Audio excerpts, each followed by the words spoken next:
কাম কৰিবলৈ আহিব লাগিব আৰু তেখেতসকলৰ সময়মতে দ্বিতীয় পালি আমাৰ প্ৰতিষেধক লোৱাৰ ব্যৱস্থা কৰিব লাগিব। এতিয়া প্ৰত্যেক চৰকাৰী কাৰ্যালয়ৰ মুৰব্বীজনে তেখেতৰ নিজৰ কাৰ্যালয়ৰ এখন সকলো কৰ্মচাৰীৰ তালিকা প্ৰস্তুত কৰিব লাগিব। কোনজন কৰ্মচাৰীয়ে কেতিয়া প্ৰতিষেধক লৈছে, প্ৰথমটো কেতিয়া লৈছে, দ্বিতীয়টো কেতিয়া লৈছে, দ্বিতীয়টো যদি লোৱা নাই তেতিয়াহ'লে সেইটো সময়মতে সেই প্ৰতিষেধক দিয়া ঠিক কৰিব লাগিব।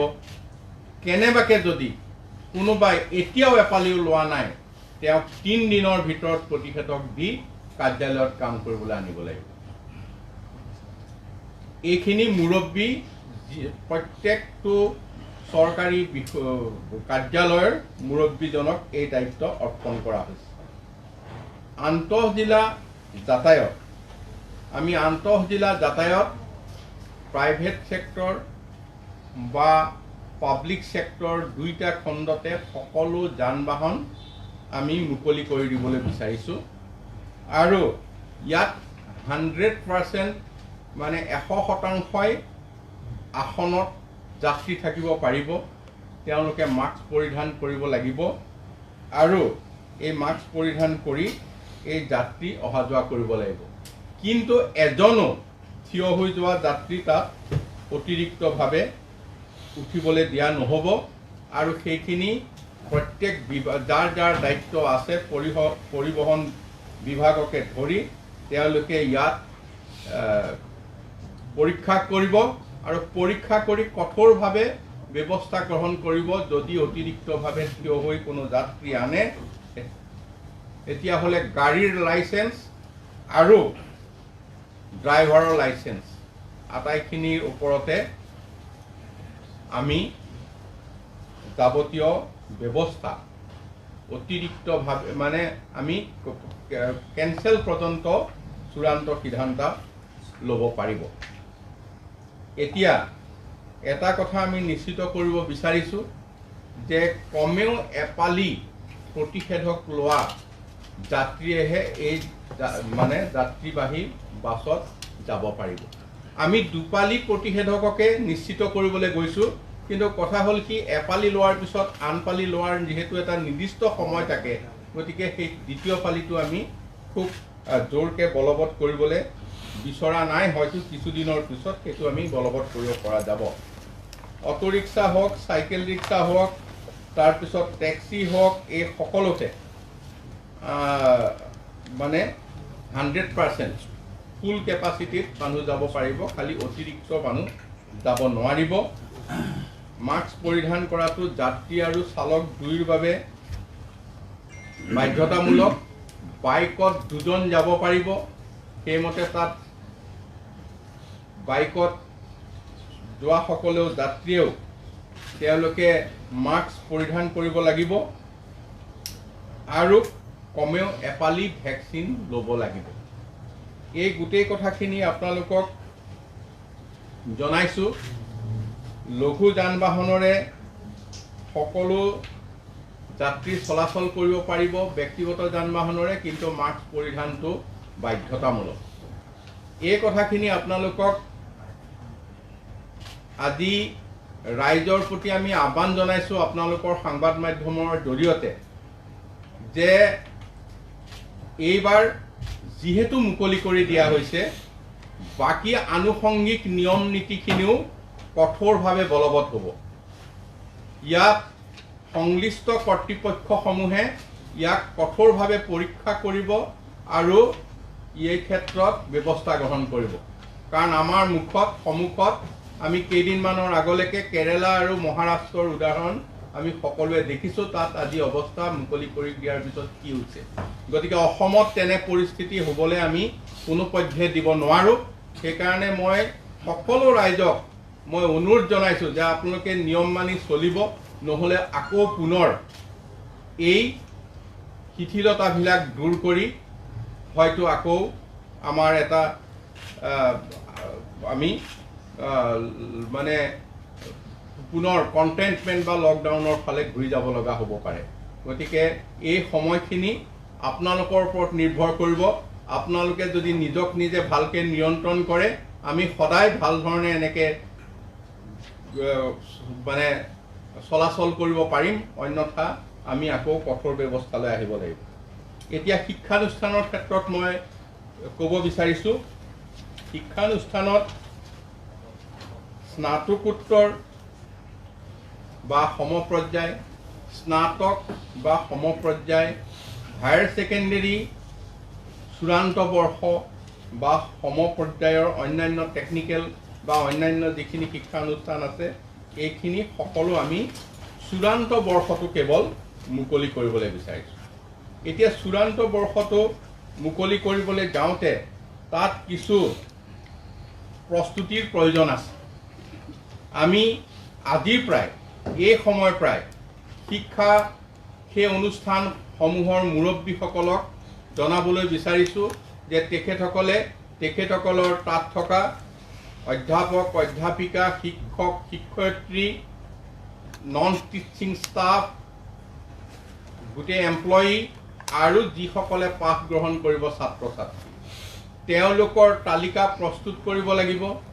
ভেকচিন চাৰ্টিফিকেট তেওঁলোকৰ চাব লাগিব, কেইপালি ভেকচিন তেওঁলোকে লৈছে, আৰু তেওঁলোকক দুপালি ভেকচিনৰ কাৰণে আমি আহ্বান জনাম। তথাপিও এপালি ভেকচিন যিসকলে লৈছে তেখেতসকলক আমি এই গোটেই প্ৰক্ৰিয়াটোত মানে জড়িত হ'বলৈ আমি অনুমতি দিছোঁ। আৰু সেইটোৱেই নহয়, আৰু দ্বিতীয় পালি লোৱাৰ কাৰণে তেখেতে মুৰব্বীজনে বিশেষভাৱে ব্যৱস্থা কৰিব। আৰু এতিয়াও যদি কোনোবাই এপালিও নোলোৱাকৈ ক্লাছ কৰিবলৈ আহিছে বা এই গোটেই প্ৰক্ৰিয়াটোত সহযোগ কৰিবলৈ আহিছে, তেখেতক 3 দিনৰ ভিতৰত ভেকচিন দিহে তাত ক্লাছত উপস্থিত হ'বলৈ অনুমতি দিব। আমি 3টা দিন প্ৰিপেৰেশ্যনত লৈছোঁ। এইখিনি শিক্ষানুষ্ঠানৰ মুৰব্বীয়ে 3টা দিনত প্ৰস্তুত কৰিব।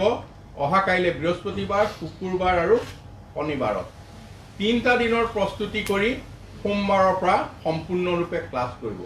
এটা ক্লাছত 30 জনৰ ওপৰ হ'ব নোৱাৰিব। ছেকশ্যন তেখেতসকলে বঢ়াই দিব। ছেকশ্যন বঢ়োৱাত কোনো অসুবিধা নাই, যিহেতু এটা শিক্ষা অনুষ্ঠানত চূড়ান্ত বৰ্ষটোৰে ক্লাছ হ'ব। গতিকে শিক্ষকৰো অভাৱ নহয় আৰু ৰুমৰো অভাৱ নহয়। গতিকে তেখেতসকলে ছেকশ্যন বঢ়াব। ছেকশ্যন বঢ়াই 30 জনৰ ছাত্ৰ ছাত্ৰীৰ ভিতৰত তেখেতসকলে পাঠদানৰ ব্যৱস্থা কৰিব। এই ক্ষেত্ৰত এটা কুৱেশ্যন সকলোৰে মনত আহিছে, আমি ক্লিয়াৰ কৰি দিবলৈ বিচাৰিছোঁ। সেইটো হৈছে 18 বছৰ হায়াৰ ছেকেণ্ডেৰী ছেকেণ্ড ইয়েৰত যাওঁতে 18 বছৰ হৈছে নে নাই।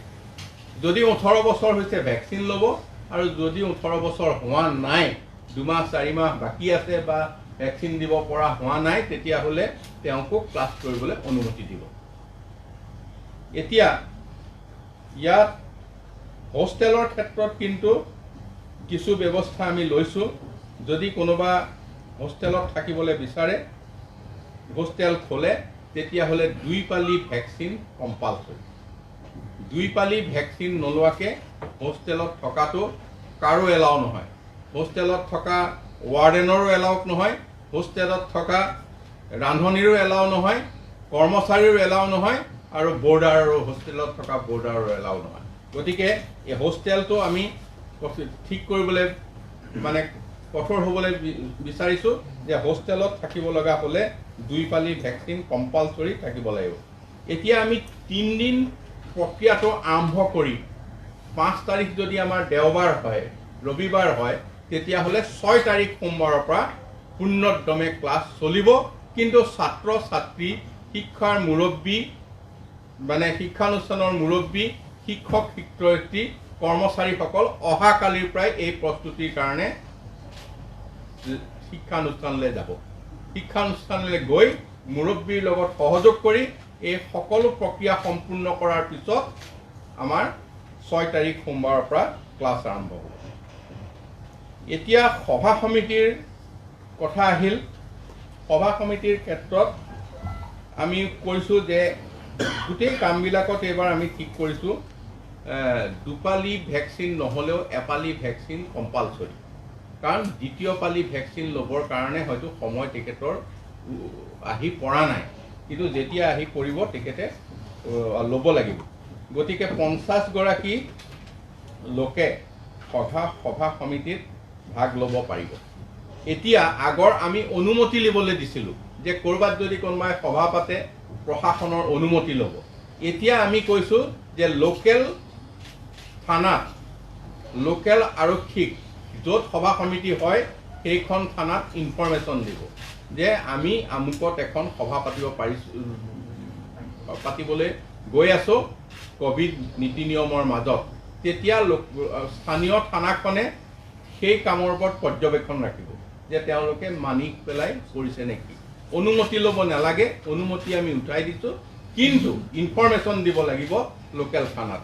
গতিকে লোকেল থানাত ইনফৰমেশ্যন দি 50 জনীয়া লোকে সভা সমিতি পাতিব পাৰিব। এতিয়া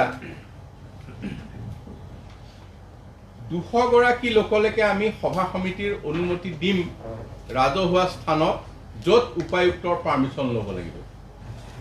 উপায়ুক্তৰ পাৰ্মিশ্যন লৈ 200 গৰাকী। তাৰপিছত ইনডোৰ যিবিলাক সভা সমিতি হলৰ ভিতৰত, তাত হলৰ কেপাচিটি চাই 50%।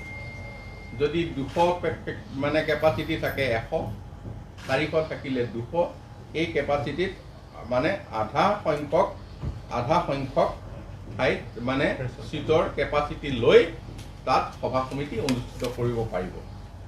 ইয়াৰ পিছত আমি যিখিনি কৈ আছিলোঁ, বিবাহ, মাংগলিক অনুষ্ঠান, ছ'চিয়েল যিকোনো অনুষ্ঠান, মানে এই ক্ষেত্ৰত আমি বিয়া বাৰু এইখিনিত আমি 50 জন লোকলৈকে, আগত 10 জন কোৱা হৈছিল, এতিয়া 50 জনলৈকে আমাৰ অনুমতি দিয়া হৈছে। আৰু অন্তিম সৎকাৰতো 50 জন। গতিকে এই গোটেই কথাখিনি আমি 10 জনৰ পৰা 50 জনলৈ লৈ গৈছোঁ। এতিয়া আমাৰ যিখিনি ধৰ্মীয় অনুষ্ঠান মানে এতিয়া আমাৰ ইয়াৰ আগতেই কৈছিলোঁ যে ভাদ মাহ আমাৰ নামঘৰত আইসকলৰ, গোপিনীসকলৰ নাম হৈ আছে। এইখিনিও আমি নিয়মৰ মাজত কৰিবলৈ অনুৰোধ কৰিছোঁ। কিন্তু আমাৰ কিছু বিশেষ ধৰ্মীয় অনুষ্ঠান আছে, যেনেকৈ কামাখ্যা মন্দিৰ, শিৱসাগৰৰ শিৱদৌল, আজান পীৰৰ দৰগাহ, হাজোৰ পোৱামক্কা, এনেকুৱা যিখিনি আইকনিক প্লেচ, এইখিনিত আমি 40 মানে প্ৰতি ঘণ্টাত সৰ্বাধিক 40 গৰাকী লোকৰ অনুমতি আমি দিয়া হৈছে। আৰু ইয়াত এই ক্ষেত্ৰত যাতে আমাৰ ধৰ্মীয় স্থান দৰ্শনৰ ক্ষেত্ৰত ঘণ্টাত 20 গৰাকী লোকৰ বাবে আমি যাতে সেইমতে প্ৰতি ঘণ্টাত 20 গৰাকী নহয়, 40 গৰাকী, আৰু কমেও এপালি তাত যাতে ভেকচিন লোৱা মানুহ হয়, এইটো কথা নিশ্চিত কৰিব লাগিব। আমাৰ আৰু এটা কথা, সাপ্তাহিক যিবিলাক বজাৰ, এই সাপ্তাহিক বজাৰবিলাকৰ স্থানীয় প্ৰশাসনে এটা সময় বান্ধি দিব। এতিয়া সাপ্তাহিক বজাৰ আমাৰ কেতিয়াবা কি হয়, ৰাতিপুৱা 5 বজাৰ পৰা ৰাতি 6-7টালৈ চলে। ঠিক সেইকাৰণে সেইধৰণে নহয়, 6 ঘণ্টাৰ বাবে স্থানীয় প্ৰশাসনে সময় নিৰ্ধাৰিত কৰি দিব। সেই সাপ্তাহিক বজাৰবিলাক সেইধৰণে নিৰ্দিষ্ট ব্যৱধানত মানে তাৰ বজাৰৰ যিখিনি দোকান বা অন্যান্য থাকিব, ভেণ্ডৰ থাকিব, সেইসকল যাতে এটা নিৰ্দিষ্ট ব্যৱধানত বহি বজাৰ পৰিচালনা হয়, এইখিনি বজাৰৰ মহলদাৰ আৰু স্থানীয় প্ৰশাসনে ঠিক কৰিব। এতিয়া আহিল আমাৰ এয়াৰপোৰ্ট আৰু ৰেলৱে ষ্টেচন। ইয়াত আমি ইয়াৰ আগতে কৰিছিলোঁ যে দুপালি ভেকচিন লোৱা মানুহেও এখন